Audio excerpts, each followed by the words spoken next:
The best place to see the city used to be at the front of the double-decker bus. Now, looking at the back is a pretty good view, too. Well, the backs had become solid plastic, so 360-degree views out and views in.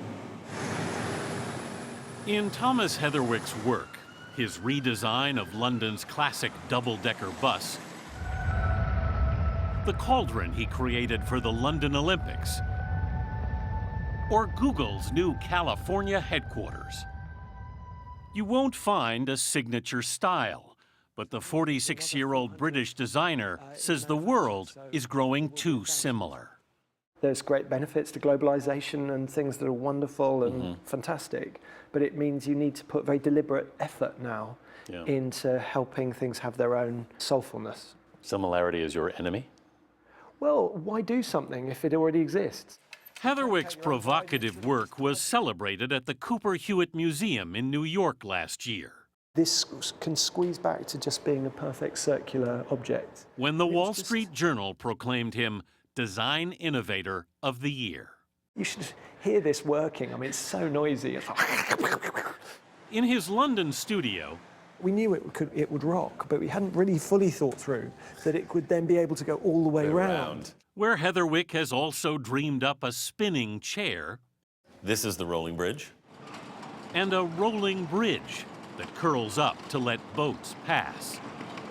It's really nice to see you, because we got stuck in this. Heatherwick and his team of 180 architects, artists, and designers are now about to make their mark in America. Redesigning the interiors of the Geffen Theater at New York's Lincoln Center, and creating the Pier 55 Park. This side elevation, that it has this life to it. To be built on 280 pilings in the Hudson River. When did you first get interested in design? When I was little, I just was very tuned in to the functionality and aesthetics of things around me. His father, an educator and musician, and his mother, a jewelry designer, fed his fascination for ideas. Did you at some point find yourself making drawings of ideas of your own? I thought I wanted to be an inventor. Yeah. But then discovered you couldn't study inventing. And in Britain, you know, everyone's got the chitty chitty bang bang mentality, which is that inventor has the word mad stuck at the beginning of it. After graduating the Royal College of Art, he launched his own studio in 1994. Even though London is famous for red double-decker buses, they weren't considered part of our architectural heritage. 6 years ago, he was commissioned to do the first redesign of the double-decker bus in half a century. Were you at all nervous having to deal with something that's so iconic? I felt huge responsibility. Heatherwick added a door up front and a sweeping window to the back. This had to do lots of jobs, and our role was to try to make something that would do all of that, but also, I mean, you can see, nothing compares to the front of a double-decker bus. Heatherwick's most celebrated design may be the British pavilion he created for the Shanghai World Expo in 2010. And it seemed like, does Britain yet again talk about castles and queens and Sherlock Holmes? Instead, he wanted to highlight London as one of the greenest cities in the world. What if we built a Seed Cathedral?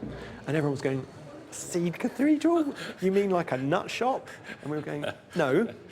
So he implanted seeds in the ends of 60,000 acrylic rods.